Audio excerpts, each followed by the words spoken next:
하나님의 말씀, 오늘 우리에게 주시는 주님의 말씀은 빌립보서 2장 1절로 4절 말씀입니다. 신약성경 빌립보서 2장 1절로 4절 말씀입니다. 주님의 말씀을 봉독합니다.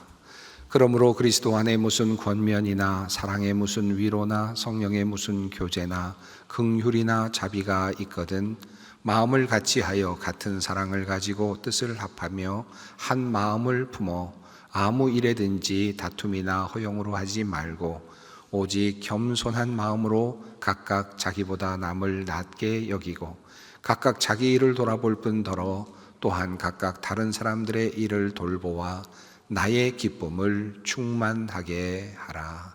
아멘. 그리스의 철학자 아리스토텔레스는 그의 책 니코마코스 윤리학에서 온유와 겸손에 대해서 뜻밖의 흥미로운 이야기를 하였습니다. 아리스토텔레스는 온유라고 하는 덕목을 하나의 모자람의 범주에서 다루었습니다. 한마디로 말하면 온유는 화를 낼 줄 모름에 속하는 그러한 인간의 성품입니다. 그것은 중립적이긴 하지만 그러나 비난받을 만한 태도다라고 그렇게 가르친 것입니다. 그는 이렇게 말합니다. 적절한 시기에 적절한 사람에게 적절한 방식으로 적절한 시간 동안 분노를 느끼는 사람은 칭찬의 대상입니다. 그러나 온유한 사람은 오히려 모자람 쪽에 더 치우치는 듯 합니다.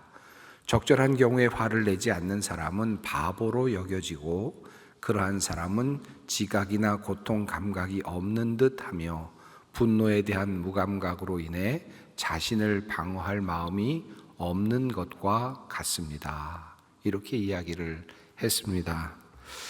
온유는 그래도 모자람의 영역이라고 하였지만 아리스토텔레스에게 겸손은 도리어 더 경멸의 대상입니다.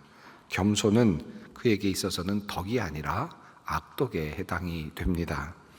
진짜 남자는 힘이 세고 또 지배적이며 자신의 우월함에 대해서 자랑하는 태도를 가져야 한다는 것입니다. 그러므로 사람은 또 남자라면 적어도 온유하지도 겸손하지도 않아야 한다는 것입니다. 그래서 그는 말합니다. 겸손하지 말라. 겸손하면 결국 남에게 짓밟히게 될 뿐이다 라고 그렇게 가르쳤습니다. 바로 이러한 가르침의 문화가 예수 그리스도께서 계셨던 그 시기 또 그것을 넘어서 초대교회의 시기에 있었던 주변의 문화였습니다. 왜 이런 가르침을 그리스의 철학자들이 말했을까요? 당시의 문화는 전쟁의 문화였다고 할 수 있을 것입니다.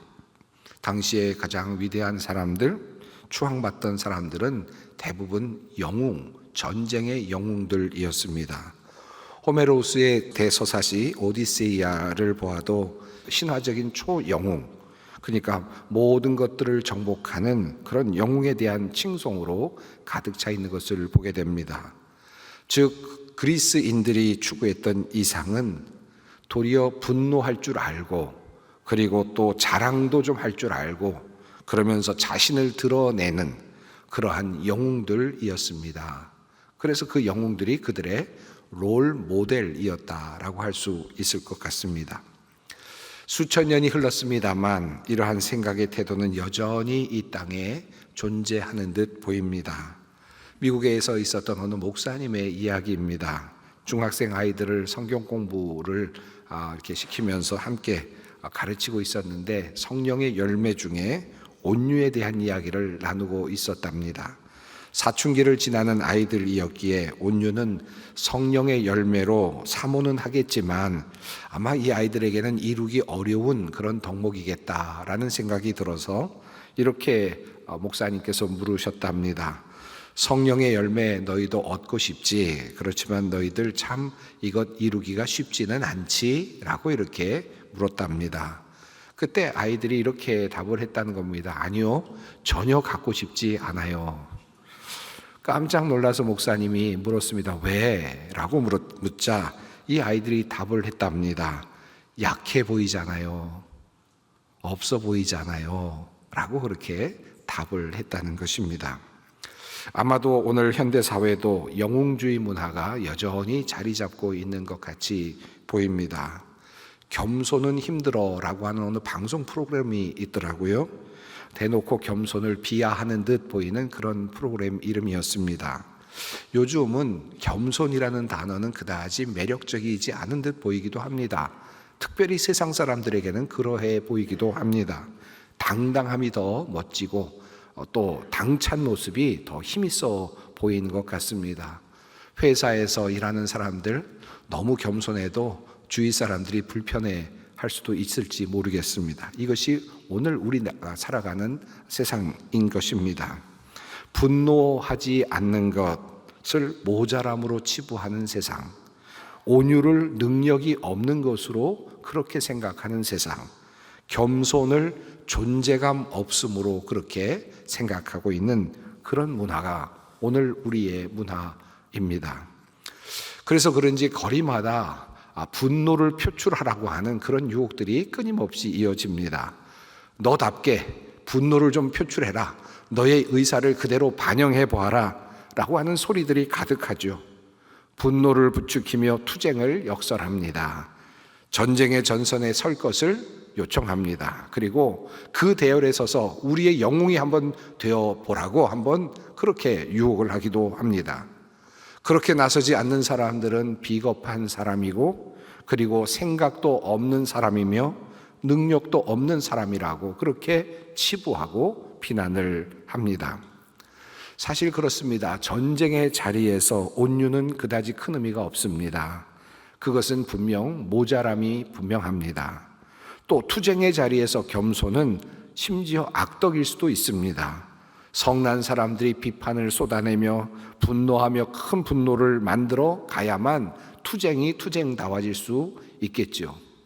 우크라이나와 러시아의 전쟁에서 러시아 병사이든 우크라이나 병사이든 온유한 병사, 겸손한 군인 그다지 의미 없지요.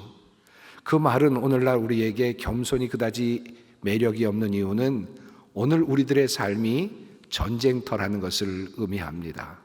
한마디로 말하면 우리는 전쟁과도 같은 삶을 오늘도 지금도 살아가고 있다는 뜻입니다. 자, 그렇다면 오늘 이 땅을 살아가고 있는 우리들에게 꼭 필요한 삶의 태도는 무엇일까요? 우리 그리스도인들은 어떤 태도를 가지고 살아가야 합니까? 매우 흥미롭게도 우리 예수님은 바로 그리스의 철학자들이 살았었을 그 당시 그때 사셨던 그 예수님께서 도리어 우리들에게 온유함과 겸손함에 대해서 말씀을 하셨다는 겁니다. 그것이 참으로 놀랍습니다. 그 온유와 겸손이 도리어 모든 것을 풀어내는 열쇠라는 사실을 우리 예수님께서는 우리에게 말씀하여 주셨습니다. 수고하고 무거운 짐진 자들아 다 내게로 오라. 내가 너희를 쉬게 하리라.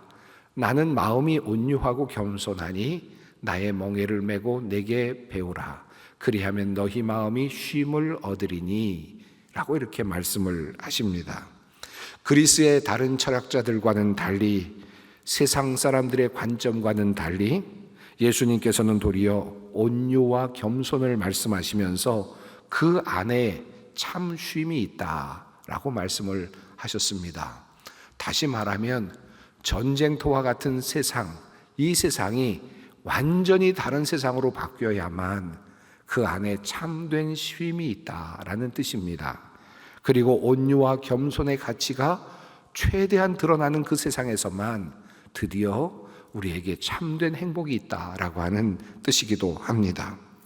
모든 문제를 해결하는 열쇠는 바로 온유와 겸손임을 예수님이 말씀하십니다. 그 온유를 배우고 겸손을 배우라고 말씀하십니다. 그 안에 안식과 평안과 쉼이 있다는 것입니다.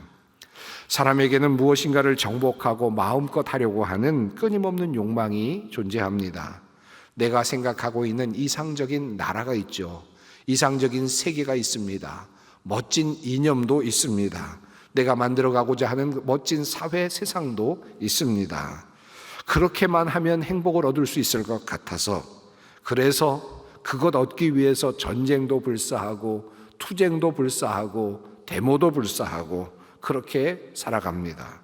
하지만 전쟁은 그 오랜 기간 전부터 지금까지 끊임없이 그 전쟁은 끝이 나지 않고 이어져 내려오고 있습니다. 그 사이에 수많은 사람들이 희생이 되고 또 죽어가고 있습니다. 하지만 진정한 행복은 어디에 있을까? 온유와 겸손이 실행되고 온유와 겸손이 최대한의 아름다운 가치로 그렇게 여겨지는 그 자리, 그리고 온유와 겸손으로 살아가고 있는 사람들 안에서 진정한 안식과 쉼이 있다고 주님은 가르치십니다. 여러분 한번 생각해 봅니다. 아리스토텔레스가 가르친 그 멋진 이야기, 적절한 시간에 적절한 상황 속에서 적절한 기간 동안 적절한 사람에게 분노를 표출하는 것이 칭찬받을 만한 일이다. 글쎄요, 전쟁의 상황에서, 경쟁의 상황에서는 그것은 당연히 그럴만하죠. 그런데 만약에 이것을 우리의 가정에 적용하면 어떻게 되겠습니까? 우리의 가정이 적절한 시간에 적절한 상황 속에서 적절한 기간 동안 적절한 사람, 남편이든 아내에게 분노가 표출되도록 하는 것이 칭찬받을 만한 일이다. 여러분 동의되십니까? 그렇게 하면 행복할까요? 여러분의 가정이 더 멋진 가정이 될까요? 정의로운 가정이 될까요? 더 복된 가정이 될까요?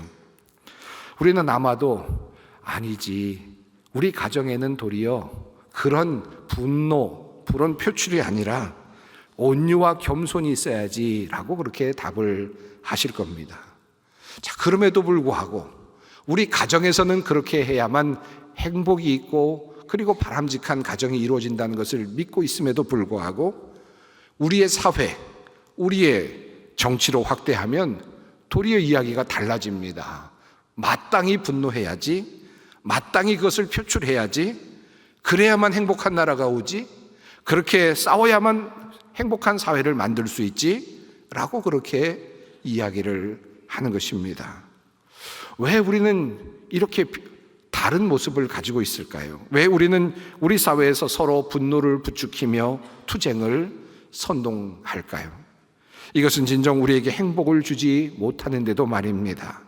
그럼에도 불구하고 우리는 거리에서 분노를 말하고 투쟁을 말하며 정의를 위해 싸우는 일을 요청합니다. 그리고 마침내 그것을 통해서 이 땅의 행복이 이루어질 것처럼 그렇게 추앙합니다. 결코 그 길은 우리에게 행복을 주지 않습니다. 겸손할 수 없는 사람들이 있습니다. 어떤 사람들이 겸손할 수 없을까요? 열등감이 있는 사람은 겸손할 수 없습니다. 여러분, 열등감을 가진 사람들이 겸손해하는 거 보셨습니까? 열등하다고 생각하는 그 자체가 이미 내가 낮은 곳에 내려왔다라고 생각하는 그것 때문에 불만인 사람들 아니겠습니까? 자, 그런데 그런 사람들이 어떻게 스스로 자기 삶을 내려서 겸손해질 수 있겠습니까? 스스로 내려갈 수 있겠습니까? 그렇게 보면 이 겸손이라고 하는 덕목은 결코 아무나 가질 수 있는 덕목이 아님을 알 수 있습니다. 이 겸손의 덕목은 성숙한 사람들만 가질 수 있는 매우 놀라운 축복, 그리고 매우 놀라운 면류관과 같은 성품인 것입니다. 이 겸손은 온전함을 느끼지 않으면, 스스로 만족감을 느끼지 않으면, 스스로 자부심을 느끼지 않으면 절대로 겸손해지기가 어렵습니다. 그러므로 이 겸손은 매우 어려운, 매우 고차원적인 성품입니다. 열등감을 가진 사람들은 조금만 누군가가 자신을 우습게 보면 분노하고 좌절하고 견디지 못합니다. 스스로 겸손해지는 것은 죽기보다도 어렵지요. 자신을 좀 더 다른 강한 사람처럼 보이게 하려고, 남들에게 무시당하지 않게 하려고, 약한 모습 보이지 않게 하려고 더 강하게 투쟁하듯이 이야기도 하고, 그리고 그런 힘센 말, 그런 악한 말도 서슴지 않습니다. 또 다른 겸손할 수 없는 사람들이 있습니다. 그는 교만한 사람입니다. 이는 또 다른 열등감의 또 다른 모습이라고도 할 수 있겠는데, 교만은 절대로 겸손과 함께하지 않습니다. 자기 자신을 높이고 자기 자신의 능력을 자랑하며 다른 이를 낮게 보며 무시하는 사람이 스스로 자기 자신을 낮추는 일은 결코 없기 때문입니다. 그러므로 교만한 사람 역시 겸손할 수 없습니다. 자, 그러니까 이 겸손이라고 하는 것은 매우 높은 차원의 삶의 태도라고 할 수 있습니다. 오직 겸손한 사람만이 만족을 누립니다. 자기 자신이 스스로 내려갈 수 있는 능력이 있기 때문에 어떤 상황 속에서도 만족할 수 있는 능력을 갖게 됩니다. 스스로 내려갈 수 있는 능력을 가지고 있는 이 겸손한 사람은 그렇기 때문에 어떤 상황 속에서도 감사할 수 있는 조건을 찾아낼 수 있는 능력도 있는 것입니다. 또 스스로 자기 자신을 내려놓을 수 있는 사람은 그러므로 다른 사람들이 잘못한 것 역시 용서할 수 있는 마음을 너그럽게 가질 수가 있습니다. 그러므로 겸손함을 갖는다는 것은 단순하게 낮아진다는 의미가 아니라 보다 더 온전해지는 것이고 낮은 곳에서 모든 것을 포용할 수 있는 능력을 갖게 된 것을 의미하는 것입니다. 자, 이와 같은 이야기를 전제로 두고 오늘의 본문 이야기로 함께 들어가 보겠습니다. 빌립보서의 말씀은 바로 바울 사도가 빌립보 교회 성도들에게 권면하는 내용의 말씀입니다. 특별히 당시 빌립보 교회는 바울의 사랑을 많이 받고 있는 교회였고 또한 칭찬을 받는 교회였습니다. 그런데도 그 교회 안에는 한 가지 문제가 있었습니다. 서로 시기하고 질투하는 그와 같은 인간관계의 문제가 있었습니다. 사도 바울은 이런 교회에 뭔가 어떤 문제가 있음을 염려하면서 다음과 같이 이야기를 시작합니다. 그러므로 그리스도 안에서 여러분에게 무슨 격려나 사랑의 무슨 위로나 성령의 무슨 교제나 무슨 동정심과 자비가 있거든, 이렇게 이야기를 시작합니다. 이 말의 의미는 이렇습니다. 빌립보 교회 교인들이요, 교인들로서 여러분이 이제부터 하나님의 이름으로 무슨 일을 하려거든, 예를 들어서 어떤 사람을 격려하거나 어떤 사람을 위로하거나 또는 성령을 통해서 함께하는 어떤 교제를 함께 나누거나 또는 어떤 동정심과 관련된 혹은 자비와 관련된 어떤 행사를 하거나 어떤 일을 하게 될 때에 라는 의미입니다. 다시 말하면 빌립보 교회 교인들이 이제 사회적으로나 또는 세상적으로 무슨 일을 하려고 할 때, 교회적으로 무슨 일을 하려고 할 때에 어떤 자세로 일을 해야 되는가, 어떻게 하는 것이 그리스도인다운 것인가에 대한 이야기를 풀어가고자 서론을 그렇게 시작을 하는 것입니다. 자, 이렇게 시작한 바울 사도는 이어서 이런 말씀을 이어갑니다. 마음을 같이하여 같은 사랑을 가지고 뜻을 합하며 한 마음을 품어 아무 일에든지 다툼이나 허용으로 하지 말고 오직 겸손한 마음으로 각각 자기보다 남을 낮게 여기고. 자, 여기에서 겸손이라는 단어가 다시 등장을 합니다. 이 겸손한 마음이라는 이 단어는 헬라어로는 타페이노 프로시네입니다. 이 타페이노스라고 하는 낮은 데라고 하는 말과 또 프렌이라고 하는 이 마음이라는 뜻이 함께 되어서 합성어가 된 단어입니다. 다시 말하면 낮은 데로 마음을 둔다, 이것이 겸손이다라는 뜻입니다. 이미 앞서서도 제가 이야기를 하면서 같은 뜻으로 풀어왔습니다만은 이 언어적인 뜻이 또한 그러합니다. 자, 그런데 바울 사도는 낮은 데 마음을 두는 이 겸손은 어떤 것인가에 대해서 이렇게 한 가지를 덧붙여 설명하였습니다.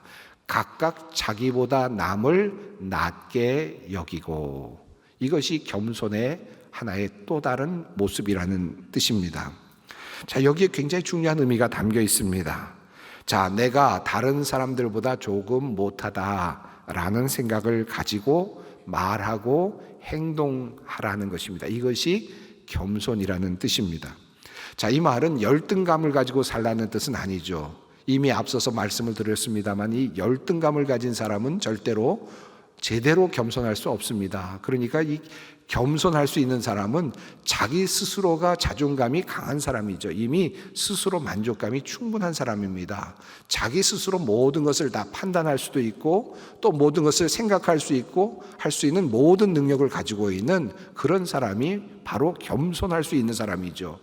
자, 그런데 그런 모든 재능과 능력을 가지고 있는 사람, 그 사람이 생각을 하기를 나보다 저 사람이 더 나아, 나보다 저 사람이 더 훌륭할 수 있어 라는 마음을 가지고 그 사람들을 대하라는 겁니다. 그것이야말로 진정한 겸손의 모습이라는 뜻입니다. 자, 나의 부족함을 인정하고 그리고 배우려는 자세로, 그리고 한 걸음 더 나아가서 열린 자세로, 내가 많은 것은 알고는 있지만 나보다 더 많은 것을 알 수도 있지, 나보다 내가 알지 못하는 것, 내가 생각하지 못하는 것들을 이야기해 줄 수도 있겠지, 지혜를 구하는 마음으로, 그렇게 열린 마음으로 그렇게 다른 사람들을 대하라는 것입니다. 이것이 바로 겸손이다라고 그렇게 가르칩니다. 요즘 한국에서 일어나고 있는 혼란의 상황을 우리가 계속 보고 있습니다. 자기보다 남을 낮게 여기고 라고 하는 이 겸손에 대한 하나님의 이 명령 교훈은 어쩌면 우리 사회에서는 이미 실종된 지 오랜 것처럼 보이기도 합니다. 남을 존중하려는 그런 의도가 전혀 보이지 않는 그런 모습들이 여러 모습 속에서 나타납니다. 다른 사람들의 뜻을 반영하거나 그것을 통해 배우려는 생각이 전혀 없는 것 같습니다.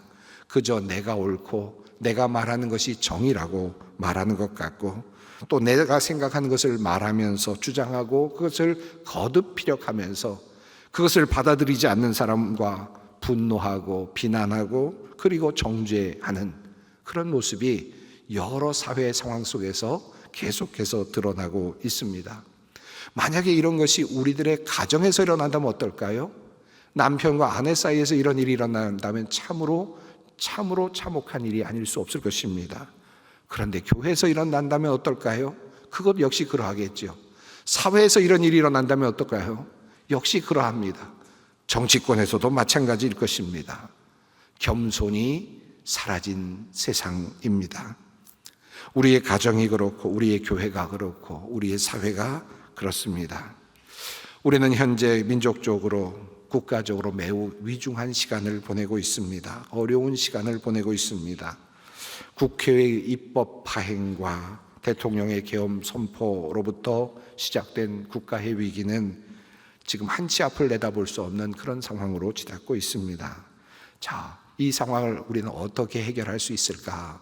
많은 분들이 얘기합니다. 또 저도 이야기하고 또 많은 분들이 함께 같은 목소리를 냅니다. 좌와 우가 하나가 되어야 된다. 서로 화해해야 된다. 서로 타협해야 된다. 대타협을 이루어야 한다. 여러 가지 제안들을 합니다. 그렇게 되면 너무 좋겠어요. 저도 그렇게 되기를 바랍니다. 그런데 쉽지 않아 보입니다.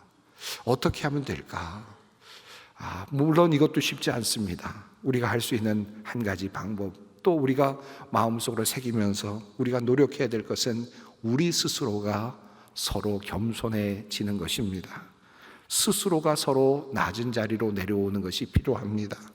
호령하는 자리에서 내려와서, 외치고 가르치려고 하는 자리에서 내려와서, 그래서 서로의 이야기를 들으려고 할 때 우리 그리스도인들부터 먼저, 우리 믿는 사람들부터 먼저 그 일을 하려고 할 때 이 땅에 조금이라도 희망이 생겨나지 않을까, 그렇게 믿습니다.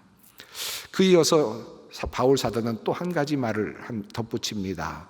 같은 사랑을 가지고. 여러분, 이 말이 참 의미가 있습니다. 우리 그리스도인들이 일해야 되는 매우 중요한 관점은 겸손이면서 동시에 사랑입니다. 이 사랑이 매우 중요한 동인이 되는 것입니다. 우리가 무엇인가를 일을 할 때 사랑이 동반되어야 한다는 것입니다. 미움이 동인이 되어서는 안 됩니다. 증오가 동인이 되어서도 안 됩니다. 정치적인 욕망이 그 어떤 하나의 원인, 이유가 되어서도 안 됩니다. 드러내고자 하는 것이 또한 동인이 되어서도 안 됩니다. 다툼과 허용도 그러합니다. 오직 사랑으로, 사랑하는 마음이 우리에게 있어야 하겠습니다. 나라를 위하여, 나라가 잘 되어야 한다고 많이 걱정하는 분들이 참 많습니다만은 수많은 사람들 중에 정말 나라를 사랑하는 사람이 얼마나 될까를 때로는 생각해 봅니다. 정치권에서 또는 여러 언론이나 또는 여러 사회 각 분야에서 나라에 대한 걱정들을 많이 하는데 정말 나라를 사랑하는가? 정말 사랑하는 마음으로 그 이야기를 하고 있는가? 정말 나라를 살리고자 하는 마음으로 그 이야기를 하고 있는가? 깊이 우리가 한번 생각해 보아야겠습니다. 특별히 우리가 이 나라를 위해서 무슨 행동을 하든지 우리가 깊이 물어야 될 첫 번째 질문은 과연 나는 겸손한가? 두 번째 질문은 과연 나는 사랑이 있는가? 이 질문을 던져야 하겠습니다. 또 한 가지 이어지는 또 다른 바울의 권면이 있습니다. 마음을 같이하여 같은 사랑을 가지고 뜻을 합하며 한 마음을 품어. 여기 보면 마음이라는 단어가 두 번이나 나오고 뜻이라는 단어도 나옵니다. 한마디로 말하면 마음과 뜻을 합하여 라는 뜻이겠죠. 마음과 뜻을 하나로 묶으라는 뜻입니다. 하나가 되라 라는 뜻이죠. 아마 좌도 우도 하나가 되고 싶을 겁니다. 어떻게 하나가 되라는 것일까요? 좌로 하나가 되라는 것입니까? 우로 하나가 되라는 것입니까? 어떤 마음으로 하나가 되라는 뜻일까요? 이 말씀은 바로 뒤에 나오는 말씀과 매우 중요하게 연결이 됩니다. 너희 안에 이 마음을 품어라. 곧 그리스도 예수의 마음이니. 다시 말하면 우리 모든 그리스도인들은 단 한 가지 마음으로 하나가 되어야 합니다. 어떤 이슈나 어떤 이념이나 어떤 사안에 대해서 한 마음이 되는 것이 아니라 예수 그리스도의 마음으로 하나가 되어야 한다라는 것입니다. 예수 그리스도의 마음이 우리의 마음이 되어야 됩니다. 우리 모든 그리스도인들의 마음이 되어야 합니다. 정치적으로 해법이 다를 수도 있고요. 정치적으로 내가 생각하는 방향이 좀 다를 수도 있습니다. 또 그것을 피력할 수도 있습니다. 그것 때문에 노력할 수도 있습니다만은 적어도 그리스도인들은 한 마음으로 뭉쳐야 되는데 바로 그 마음은 예수 그리스도의 마음으로 하나가 되어야 한다라는 것입니다. 자, 그렇다면 그 예수 그리스도의 마음은 어떤 마음입니까? 빌립보서 2장 4절 이후부터 11절까지 나오는 말씀이 그 내용을 이야기하고 있지 않습니까? 예수님께서는 자기를 온전히 비우셨다라고 말합니다. 그리고 종의 형체를 입어서 사람이 되셨다라고 말합니다. 그리고 낮은 데까지 내려오셨다라고 말합니다. 그리고 죽기까지 순종하셨다라고 말합니다. 이것이 바로 예수 그리스도의 겸손, 겸비입니다. 인간의 몸을 입고 내려오시는 겸비, 겸손, 그리고 인간의 몸을 입고 내려오셔서도 또 가장 낮은 천한 곳으로 내려가시고 천한 곳으로 내려가셔서 그냥 연명하시다 가신 것이 아니라 죽음의 자리까지 내몰려서 결국은 십자가에서 죽임을 당하시는 자리까지 내려가시는 겸비, 겸손입니다. 이 겸손은 단순하게 자기 자신이 내려가겠다고 해서 행한 것이 아니라 하나님의 뜻이라는 사실을 예수께서 굳게 믿었기에 그 하나님의 뜻에 순종함으로 바로 낮아지신 것입니다. 이 마음을 품으라, 곧 예수 그리스도의 마음이니라고 하는 이 마음은 하나님의 뜻에 내가 무조건 순종하겠다고 하는 그 마음입니다. 하나님의 뜻에 내가 복종하겠다고 하는 그 마음입니다. 그 마음이 예수 그리스도의 마음이었습니다. 오늘 우리가 여러 가지 어려운 상황 속에서 우리 그리스도인들은 어떤 마음입니까? 하나님의 뜻이 이루어지기를, 하나님의 뜻이라면 내가 순종하겠습니다. 내가 고난을 당하든 내가 어떤 일을 당하든 나는 하나님의 뜻에 순복하겠습니다 라는 마음으로 한 마음을 이루는 것이 우리가 마땅히 해야 할 일입니다. 그러기 위해서 우리가 해야 될 것이 뭘까요? 우리가 해야 될 일은 매우 분명합니다. 하나님의 뜻을 구하는 일입니다. 하나님의 뜻이 이루어지시기를, 하나님의 나라가 오기를, 하나님의 뜻이 이 땅에서 이루어지시기를 주님께서 가르치신 기도의 내용처럼 우리는 하나님께 기도하는 것입니다.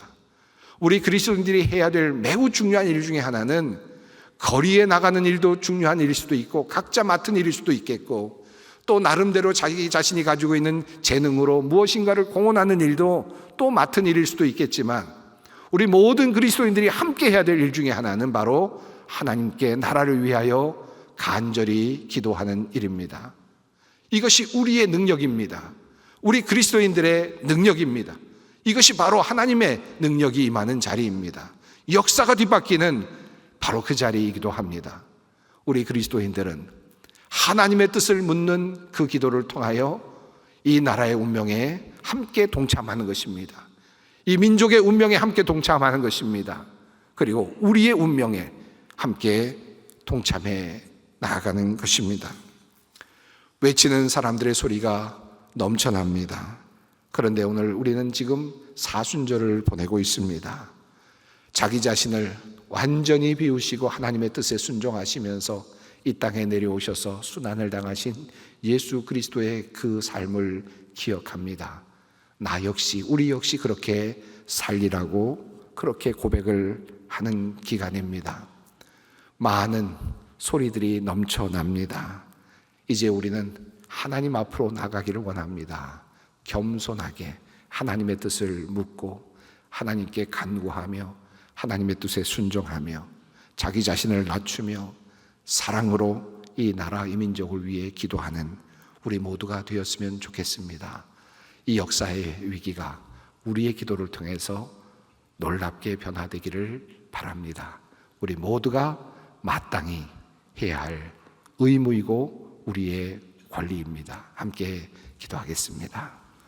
사랑의 하나님, 겸손한 모습으로 오신 주님을 찬양합니다. 자기를 비워 사람이 되시고 낮은 자리까지 내려가시어 말씀에 순종하신 주님의 삶을 돌아보며 우리의 삶의 문제를 생각합니다.